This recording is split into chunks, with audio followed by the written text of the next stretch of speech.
Bonsoir et bienvenue dans cette nouvelle édition de 24 heures Sénat. Voici les titres. C'est ce qu'on appelle déjà l'affaire Copé. Le président de l'UMP est accusé par Le Point de favoritisme au détriment de son parti. L'intéressé dénonce un coup monté et porte plainte. On en parle avec notre invitée ce soir, Mélanie Delattre, journaliste investigation au Point et à l'origine de ces révélations. Quel bilan pour les 35 heures à l'hôpital? Débat au Sénat ce matin, reportage à l'hôpital de Fontainebleau où la réduction du temps de travail a imposé une profonde réorganisation des services. La suspension des travaux parlementaires pour 5 semaines pour cause de campagne des municipales n'en finit pas de faire jaser. Fallait-il vraiment arrêter les travaux de l'Assemblée nationale et du Sénat alors que la situation économique du pays appelle de nombreuses réformes? Débat à suivre dans ce journal. Voilà une affaire qui pourrait empoisonner Jean-François Copé. Selon le magazine Le Point, le président de l'UMP aurait favorisé la société Big Malion avec l'argent de son parti. Accusation balayée par l'intéressé qui dénonce un coup monté et porte plainte. Flora Sauvage avec Maxime Tullier et Jennifer Semé. Jean-François Copé, le patron de l'UMP, a-t-il fait profiter à ses proches de juteux contrats de communication sur les fonds de son parti? C'est ce qu'affirme le magazine Le Point dans son édition du 27 février. L'hebdomadaire de Franz-Olivier Gisbert cible la société Big Malion et l'une de ses filiales détenue par Bastien Millot et Guy Alves, des amis de Jean-François Copé. Les proches du principal intéressé démentent ces allégations. Dans la droite ligne de ce que Le Point est habitué à faire contre Jean-François Copé. Ça fait de nombreux mois que François-Olivier Gisbert voue une haine tenace à Jean-François Copé. On a eu droit à tous les éditos possibles et imaginables. Et cette semaine, c'est sur une prétendue affaire Copé qui n'existe pas du tout. D'après le magazine, la filiale Evans et compagnie aurait empoché au moins 8 millions d'euros dans la campagne présidentielle de Nicolas Sarkozy en 2012. Lors de certains meetings, les frais de traiteur, de retransmission vidéo et d'éclairage ont atteint le double des tarifs habituellement pratiqués. Invité à réagir ce matin à l'article du Point, Éric Woerth, l'ancien trésorier de l'UMP, a cherché à relativiser les faits. Attention, pas d'emballement sur ce genre de choses. C'est trop grave. On salit des gens et après, au fond, on s'aperçoit qu'il ne se passe rien ou qu'il n'y a rien derrière. À l'UMP, les révélations du Point font réagir. Certains, comme le député filloniste Lionel Tardy, ont assuré sur Twitter que tout le monde savait pour Jean-François Copé. Et de préciser, c'est la raison pour laquelle je n'ai pas participé au Sarcoton. L'élu fait référence à la collecte de fonds organisée par M. Copé en 2013 pour combler le déficit de 11 millions d'euros de l'UMP après l'invalidation des comptes de campagne de Nicolas Sarkozy. François Fillon, qui avait affronté avec violence Jean-François Copé en 2012 pour prendre la tête du parti, a réagi. J'ai eu Jean-François Copé au téléphone ce matin. Il m'a dit qu'il démentait tout. Je n'ai pas de raison de ne pas le croire. Pour moi, ce n'est pas un sujet. Et avec nous sur ce plateau, Mélanie Delattre, bonsoir. Bonsoir. Vous êtes journaliste investigation au Point et avec votre collègue Christophe Labbé, vous signez donc cette enquête sur l'affaire Copé. Alors ce soir, Jean-François Copé a annoncé qu'il allait porter plainte. Est-ce que vous avez des preuves pour étayer sur le terrain judiciaire ce que vous annoncez, ce que vous révélez dans le magazine? Alors d'abord, je précise qu'il n'y a pas eu de plainte déposée pour l'instant et qu'on a l'habitude des menaces de plainte qui n'arrivent jamais. Mais bon, nous verrons. Nous avons évidemment les éléments, parce qu'on ne sort pas un sujet comme ça en une, sans éléments, sans documents. Donc on a des factures, on a de nombreuses choses.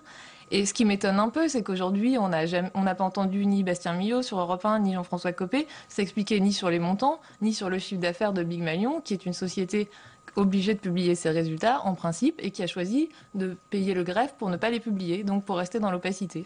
Alors effectivement, au cœur de votre enquête, cette société Big Malion, dirigée par deux proches de Jean-François Copé. Vous dites dans l'article, la petite boîte de com a connu une ascension fulgurante, un envol sponsorisé qui fait jaser dans les rangs du parti. Est-ce que ça veut dire, comme l'affirme Lionel Tardy sur son compte Twitter, que tout le monde savait ? Alors j'espère que tout le monde ne savait pas, parce que vu le mal qu'on a eu pour aller chercher les informations, mais ce qui est vrai, c'est que certains élus ont constaté que Big Malion était partout à partir du moment où Jean-François Copé arrive à la présidence du groupe en 2007. On les voit surgir, création de la société en 2008. Ils décrochent les publications pour les élus, pour 320 élus, donc des gros budgets, publications, mini-sites internet. Ensuite, on les voit arriver dans les conventions et meetings qui commencent à être des factures importantes. Et on les voit aussi beaucoup dans l'entourage de de Jean-François Copé, chez Madame Tabarot, au Canet, Génération France, son micro-parti, chez Monsieur Balkany. Donc on a l'impression que même s'ils disent qu'ils ont 150 clients, que c'est quand même très Copé Boys. Alors est-ce que vous pensez que cette société assure encore des prestations pour l'UMP? On nous a dit, et formellement, et je n'ai pas d'éléments pour dire l'inverse, qu'il n'y avait plus de contrat aujourd'hui. L'UMP n'ayant plus d'argent, il y a beaucoup de contrats fournisseurs qui ont été coupés. Alors on voit que c'est un montage financier assez complexe avec des filiales de Big Malion. En tout, ça aurait rapporté 8 millions d'euros. À qui ont-ils profité ces millions d'euros? Alors ça, c'est ce qui est le plus intéressant et en même temps le plus mystérieux. C'est qu'en grattant, on a vu que derrière les deux actionnaires officiels se cache un troisième qui était avec un système un peu compliqué que je ne vais pas résumer ici, mais qui remonte sur une SARL au Luxembourg avec un homme qui est peut-être l'investisseur, peut-être le prête-nom, qui était intervenu sur des ventes avec le Qatar à l'époque où Jean-François Copé était ministre du Budget et qui a employé son chef de cabinet au même moment où ces ventes sont intervenues sur des biens d'État. Alors on sait que le Conseil constitutionnel avait invalidé les comptes de campagne de Nicolas Sarkozy. Comment vous expliquez-vous qu'il ne soit pas intéressé de plus près à ceux du parti politique, l'UMP? Alors, effectivement, ils ont déjà eu beaucoup de travail avec les comptes des différents candidats. Les comptes des partis, je crois qu'ils ne rentrent pas dans le détail des factures. Il y en a des montagnes, on nous a dit plusieurs centaines de caisses. Donc, ils n'ont pas, à mon avis, eu les moyens et le temps de se plonger dans ces factures. Au final, pensez-vous que cette affaire va profiter à Nicolas Sarkozy qui pourrait se poser en victime, en quelque sorte, de ce système? Pour moi, ce n'est pas mon sujet. J'attends juste que la justice regarde dans la boîte noire Big Malion. Merci On verra beaucoup. qui ça profite. Merci beaucoup Mélanie Delattre d'avoir été notre invitée.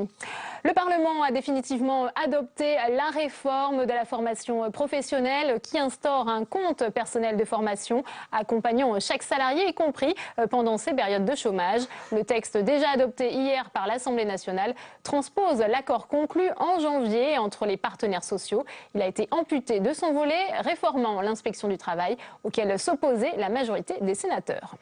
Les sénateurs qui débattaient ce matin du bilan des 35 heures à l'hôpital à la demande du groupe centriste. Voyez ce reportage de Julien Cholin à Fontainebleau où la mise en place des 35 heures a nécessité de nombreux ajustements. Infirmières, brancardiers, aides-soignants, aux urgences, les agents ne comptent plus leurs heures, au risque parfois de se mettre eux-mêmes en danger. Une tension que Nicole, infirmière, affronte chaque jour. Il y a de grandes difficultés, une grande fatigue qui s'installe, une peur de faire des erreurs, notamment en début de matinée et en fin de service. 10 ans après, les 35 heures se heurtent encore et toujours aux réalités de l'hôpital public. Assurer la continuité du service de soins tout en respectant la durée légale du travail, le président de la Fédération hospitalière l'admet, l'équation est extrêmement délicate. Non, les 35 heures, il ne faut pas y toucher parce que maintenant, je veux dire, on ne reviendra pas sur les 35 heures.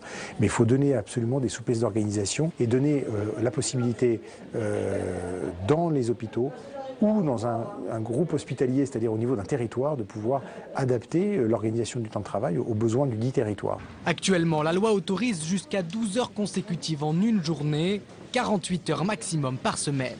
Autant d'heures que les agents peuvent en principe récupérer par la suite. Problème, là encore ce système se heurte à la réalité des urgences. J'ai l'exemple d'un agent qui a fait 60 heures la semaine dernière. C'est un manque d'effectifs en fait qui fait que les agents sont obligés de revenir sur leur repos, sur leur congé pour remplacer leurs collègues qui sont malades ou qui ont un enfant malade, pour des raisons multiples. D'autant qu'augmenter les plafonds d'heures serait, selon cet élu du personnel, complètement irréaliste. Quand on fait 2 ou 3 jours en 12 heures, vos jours de récupération derrière, vous en avez besoin, c'est obligatoire, et au sacrifice et au détriment de votre vie de famille en plus. Augmenter les moyens ou réformer les 35 heures à l'hôpital, quoi qu'il en soit, une opération chirurgicale en perspective pour les parlementaires. Et on a posé la question à notre partenaire, aux internautes du nouvelobs.com. Hôpital, pensez-vous que les 35 heures ont affecté la qualité des soins? Les internautes ont répondu oui à 59%, non à 37% sur 233 votants. Autre temps fort de l'actualité au Sénat aujourd'hui, c'est la séance de questions cribles thématiques consacrée à la laïcité dans le monde professionnel.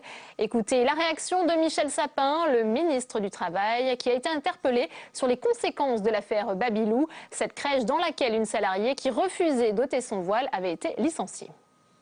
Ma conviction, c'est qu'il existe aujourd'hui au sein du Code du travail et dans les entreprises des outils qui permettent de faire la différence, qui permettent de réglementer sans pourtant interdire de manière catégorique. Et c'est plutôt dans ce sens-là, me semble-t-il, que devrait aller le sens de l'histoire. En bref, les sénateurs UMP ont saisi le Conseil constitutionnel sur la loi Florange, sur la reprise des sites industriels. Pour l'opposition sénatoriale, la loi est contraire à la liberté d'entreprendre. Le général Pierre de Villiers, qui vient de prendre la tête de l'état-major des armées, a été entendu hier par les sénateurs de la Commission des affaires étrangères du Sénat sur les réformes à venir, sur fond de réduction des effectifs et des moyens. On l'écoute au micro de Mounir Soussi. Nous ne ferons pas mieux avec moins, nous ferons au mieux à 100% de nos possibilités, peut-être même à 120%, avec tout le volontarisme et la passion qui animent les soldats au service de la France. Priorité aux opérations et à la capacité opérationnelle. Ensuite, avoir un modèle des ressources humaines adapté en prenant les infléchissements nécessaires. Et puis enfin, affûter notre organisation en cohérence avec ce modèle général. Et un rapport du Sénat sur la fiscalité comportementale préconise une hausse du paquet de cigarettes à 11,30 € en 5 ans. C'est une information à lire sur notre site publicsénat.fr. Dernier volet de notre série consacrée au Salon de l'agriculture avec un coup de projecteur sur l'huile de palme, souvent décriée car tenue responsable de la déforestation massive dans l'hémisphère sud. Les producteurs tentent aujourd'hui de faire la promotion de cette huile végétale la plus consommée au monde. Samia Déchir. Une huile de palme respectueuse de l'environnement, ce n'est pas exactement l'idée qu'on se fait d'un produit qui est à l'origine d'une déforestation massive. Pourtant, aujourd'hui, au Salon de l'agriculture, 6 grands industriels comme Nestlé ou Ferrero ont signé une charte s'engageant à utiliser 100% d'huile de palme dite durable dans leurs produits d'ici 2020. Nous avons défini un certain nombre de critères de durabilité.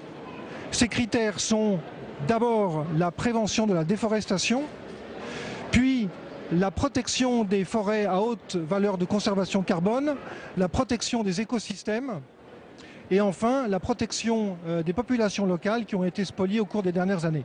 Reste encore à tenir et contrôler ces engagements, une tâche qui reviendra à des associations écologistes comme Greenpeace ou Rainforest Alliance qui soutiennent la démarche. Les contrôles, les audits sont annuels, à la fois, je dirais, sur la plantation agricole, sur la parcelle, aussi chez les différents transformateurs.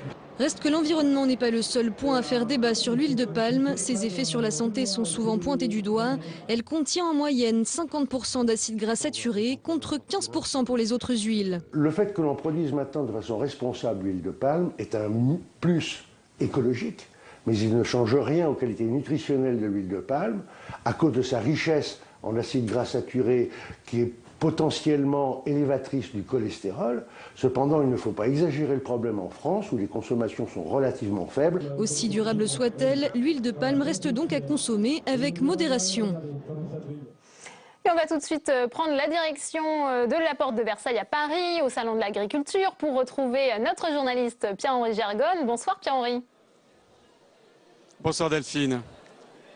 Salon de l'agriculture ne se dément pas avec encore des records de fréquentation cette année. Pourtant, la crise du monde agricole n'a jamais été aussi profonde. Oui, c'est tout à fait vrai, Delphine. Beaucoup de monde aujourd'hui et c'est vrai que ça fait partie presque du folklore de ce salon de l'agriculture. Autre aspect de ce folklore, le défilé du monde politique. C'est François Hollande, vous vous en souvenez, qui a ouvert le bal dès samedi dernier, le jour de l'inauguration.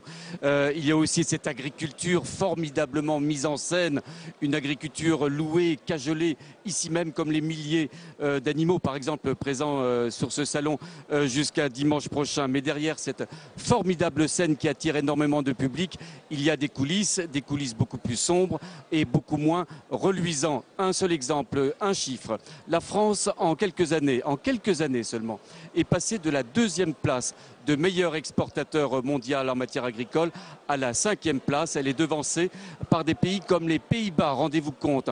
En quelques années également, la France a perdu près de la moitié de sa production agricole, entraînant par là même une une baisse considérable du nombre d'agriculteurs.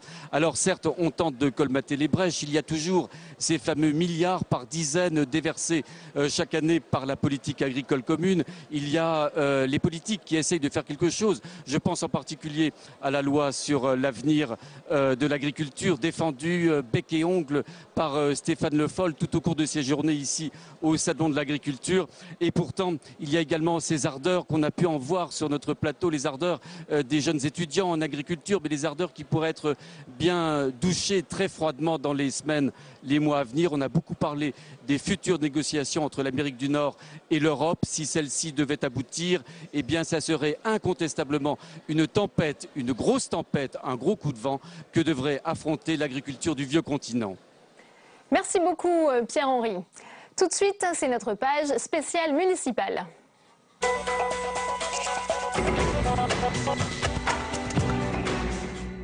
Et avec nous sur ce plateau, Mickaël Zamès. Bonsoir, Mickaël. Alors, la date de limite du dépôt des candidatures approche à grands pas. C'est le 6 mars et pour l'instant, on ne se bouscule pas au portillon. Oui, peut-être que c'est la crise des vocations ou peut-être une stratégie politique. En tout cas, au ministère de l'Intérieur, on s'inquiète. Et les préfectures ont même lancé un message d'alerte sur Twitter. C'est l'exemple.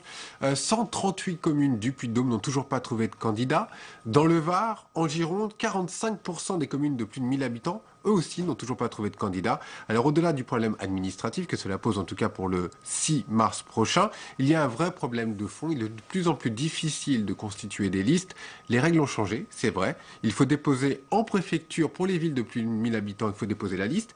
Et puis elles doivent être paritaires. Un homme, une femme. Et bien vous savez quoi, c'est très difficile à faire. Alors s'il n'y a pas de candidat, pas de liste, qu'est-ce qui se passe? Alors si le jeudi 18 mars à 18h, il n'y a pas de candidat, il n'y aura pas d'élection, tout simplement. Le préfet mettra en place ce qu'on appelle une délégation spéciale de 3 membres pendant 3 mois. Puis une nouvelle élection sera organisée. Et s'il n'y a toujours pas de candidat, eh bien la commune sera rattachée à la ville voisine. C'est la fusion avant l'heure. Et une fois n'est pas coutume, Mickaël, on va parler football. Si vous voulez bien, parce que c'est aussi de la politique, le football. On parle d'un match, du match de dimanche, le Classico, PSG-Marseille. Match des municipales, il faudra regarder en tribune qui est là, qui n'est pas là. On imagine que Nathalie Kosciusko-Morizet et Anne Hidalgo seront en tribune présidentielle, qu'elles seront filmées, ça, il n'y a pas de problème. Que feront les candidats de Marseille? Patrick Menucci a reçu une invitation du Qatar, en main propre, à l'Assemblée nationale. Lui préférera rester avec les Marseillais. Il se murmure qu'il pourrait même aller se balader un petit peu sur le Vieux-Port pour aller sentir l'humeur. Quant à Jean-Claude Gaudin, lui, il préfère rester chez lui. Donc finalement, c'est un véritable enjeu économique. Oui, parce que la vente des stades, elle s'est invitée dans la campagne. À Paris, Anne Hidalgo, Nathalie Kosciusko-Morizet ne s'opposent pas du tout au principe de vendre le Parc des Princes aux Qataris. Plus surprenant quand même.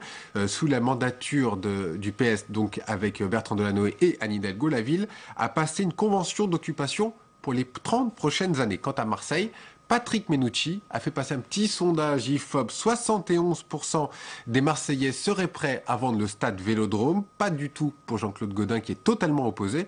Car d'abord, il faut rembourser avant de pouvoir le vendre, tout simplement. Et puis le terrain, il appartient à la ville, donc on ne peut pas vendre. Le Vélodrome, en ce moment, il est en travaux. Ça a un coût. La rénovation, c'est 12 millions d'euros par an pendant 30 ans. On imagine évidemment que plusieurs villes, et pendant l'élection municipale, on va beaucoup parler football, mais surtout des stades à vendre. Merci beaucoup, Mickaël. Et on vous retrouve la semaine prochaine. 24 heures Sénat, tout de suite, le débat.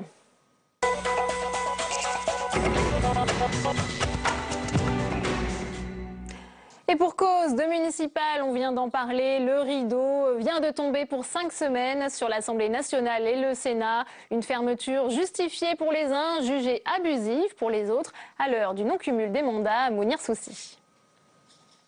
À l'approche de chaque grande bataille électorale, les parlementaires baissent les armes. Une tradition pour permettre aux élus de mener campagne, quitte à mettre l'élaboration des lois entre parenthèses. Dans un fonctionnement démocratique normal, il est tout à fait normal et légitime qu'il y ait ces temps assez courts où le Parlement ne fasse pas semblant de travailler avec personne dans l'hémicycle. Je crois que c'est mieux, c'est plus clair. Des voix s'élèvent dans la presse et chez les parlementaires pour dénoncer cette interruption. Mais attention, suspension n'est pas synonyme de congé total. Les travaux des commissions se poursuivent. C'est pas les vacances, parce que peut-être que ces observateurs, ces chroniqueurs ne voient au Parlement que la séance publique. Je veux dire que le travail de contrôle est un travail peut-être plus important encore. 5 semaines pour les municipales, cela reste bien trop long pour les élus écologistes qui soulignent un 2 poids 2 mesures selon les scrutins. On peut déplorer qu'il n'y ait aucune semaine de suspension parlementaire juste avant les européennes. C'est-à-dire qu'on voit très bien la disproportion. C'est-à-dire 5 semaines pour les municipales, là on y est à fond, et puis rien du tout pour les européennes. La suppression du cumul des mandats à l'horizon 2017 aura peut-être raison de ces suspensions.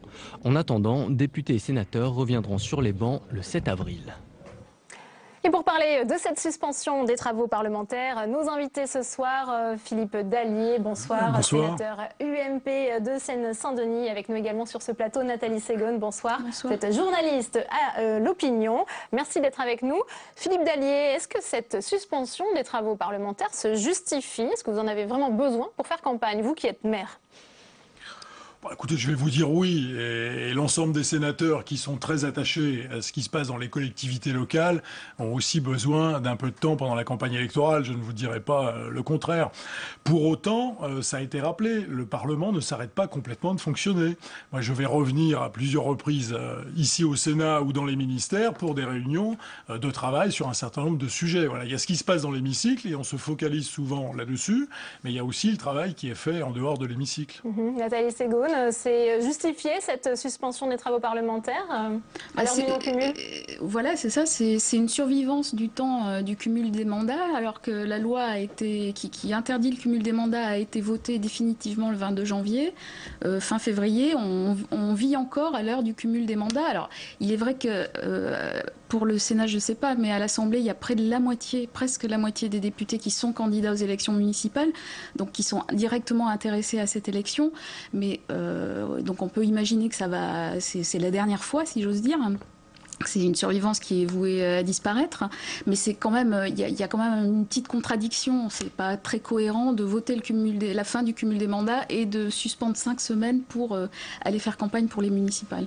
Ce qui peut être aussi difficile à comprendre dans l'opinion publique, c'est que, il y a un besoin de réforme urgent et pendant 5 semaines, les dossiers législatifs vont s'empiler. Oui, enfin, ceci étant dit, faudrait-il encore qu'il y ait des textes à soumettre au Parlement, parce que moi je veux bien. Responsabilité, par exemple. C'est ce qui va être débattu très bien, au mois mais d'avril. encore faudrait-il que nous connaissions le contenu du texte, ce qui n'est pas le cas encore. Et entre le moment où il est présenté au Conseil des ministres et le moment où il vient en débat dans l'hémicycle, il y a le travail des commissions. Donc là, il n'y a pas de temps perdu puisque le texte du gouvernement n'est pas connu. Donc il ne faut pas non plus faire croire que tout s'arrête tout d'un coup. Les ministères continuent à travailler, les commissions des deux assemblées continuent également à travailler. Puis il y a aussi le travail sur le terrain parce que les parlementaires ne travaillent pas seulement dans l'hémicycle ou en commission, ils travaillent aussi dans leur département. Bon, 5 semaines, c'est peut-être un peu long, mais j'allais dire, vous savez, avant, il y avait 3 mois de travail parlementaire à l'automne et 3 mois au printemps. Philippe Séguin a souhaité qu'on travaille du 1er octobre au 30 juin. Dans la réalité, c'est du 1er septembre, souvent au 3-4 août. Donc, au début voilà. Donc, plus on ouvre de fenêtres, plus il y a de textes à discuter. Et au bout du compte, je me demande si le travail parlementaire est meilleur. D'ailleurs, ça, c'est une vraie question et j'espère qu'on la reposera un jour. On vote certainement trop de lois dans ce pays. Donc, il faut aussi réfléchir à cela. Bon, alors peut-être que 5 semaines, c'est un peu trop long. Je veux bien vous le concéder. Nathalie Segonne, il y a quand même 6 projets de loi qui sont en cours d'examen, 4 propositions de loi. Il y a 8 projets de loi qui doivent être examinés avant la coupure de juillet. Enfin, il y a un agenda qui est extrêmement chargé. Les parlementaires, en tout cas à l'Assemblée, se plaignent énormément des rythmes, des séances de nuit qui se multiplient, d'un rythme de travail éprouvant. Rajouter à cela 5 semaines d'absence de séance, ça accroît encore la charge de travail. Non, mais c'est un discours qui je suis d'accord. à l'Assemblée, mais aussi au Sénat, sur cet embouteillage législatif et sur le rythme effréné. Je suis d'accord, mais le nombre de projets de loi qui vous attendent d'ici fin juillet. Vous regarderez l'agenda du mois d'avril pour le Sénat. Eh bien, écoutez, il y a très peu de textes, j'allais dire importants, qui vont nous être présentés. Mais il y a, parmi les textes dont on parlait, on attend celui, effectivement, sur le pacte de responsabilité. On attend aussi un texte important sur les collectivités locales. Ces textes ne sont pas encore prêts. Donc il y a tout le travail préalable qui doit être fait. Donc voilà. Alors effectivement, on sait que d'ici le break de l'été prochain, là, ça va être extrêmement tendu. Mais c'est aussi l'agenda du gouvernement qui est en cause. Ça n'est pas seulement l'agenda des assemblées parlementaires. On entendait Jean Desessard dans le reportage qui se plaignait finalement qu'il n'y ait pas de suspension pour les élections européennes. Ça ça peut apparaître aussi comme un déséquilibre, Nathalie Segonne. Oui, alors le groupe des radicaux de gauche l'a demandé à la conférence des présidents à l'Assemblée et a demandé une semaine de suspension avant les européennes et elle ne l'a pas obtenu. Il y a eu un consensus des autres groupes pour 5 semaines aux municipales et aucune aux européennes. Il ne faut pas s'étonner après que les Français aient du mal à s'intéresser et s'abstiennent aux élections européennes. Ça veut dire qu'on privilégie une élection par rapport à une autre? On aurait pu faire effectivement un peu différemment. Et bon, les élections européennes, c'est au mois de mai. Avec, vous savez ce qui se passe dans ce pays au mois de mai. On a tous les ponts du mois de mai, ça va être extrêmement compliqué. Mais effectivement, on aurait pu réduire l'interruption avant les municipales et puis s'arrêter au moins une semaine avant les européennes. Je peux partager ce point de vue. Est-ce que c'est... Alors on dit suspension, mais pour l'opinion publique, on peut penser à des vacances parlementaires. Est-ce que ça n'alimente pas peut-être cette mauvaise image aussi des parlementaires? Effectivement, le fait de parler de vacances parlementaires alimente, l'antiparlementarisme, on va le dire. On est accusé de tous les maux de la terre, ça, c'est à la mode, mais nous n'arrêtons pas de travailler. Moi, je vais revenir la semaine prochaine pour la commission des finances. Je vais aller à Bercy pour les tables rondes sur la fiscalité des ménages. Et beaucoup de mes collègues ont effectivement un agenda au mois de mars avec des réunions de commission, des réunions de travail. Voilà, donc non, ce ne sont pas les vacances, on ne part pas au soleil sous les tropiques, je vous rassure.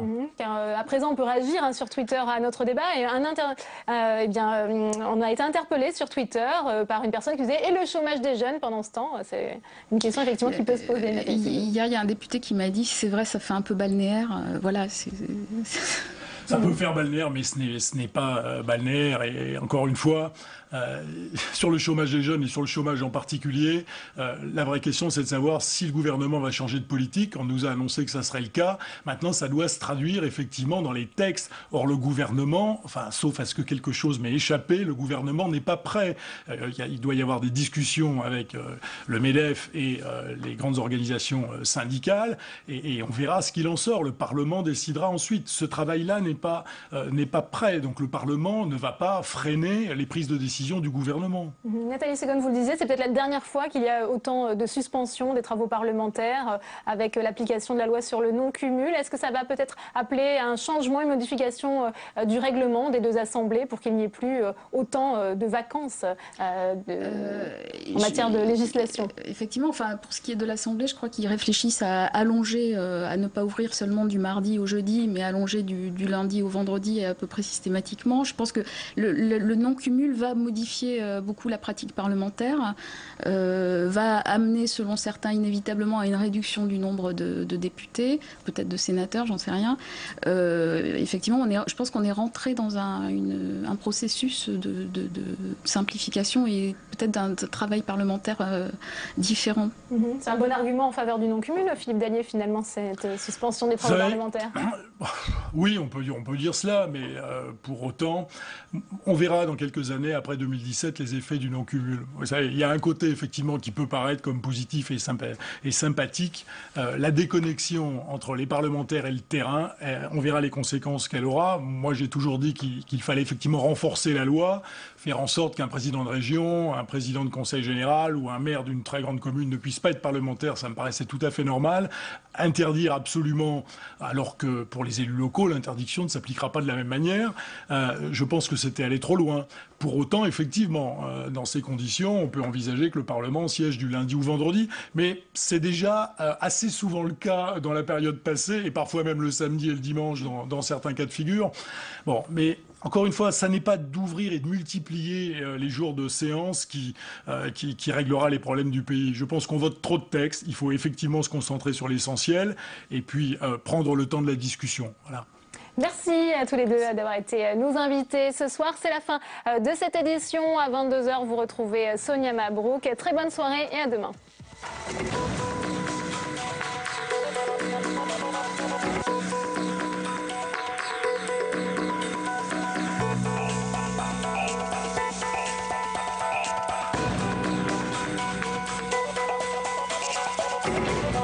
Thank you.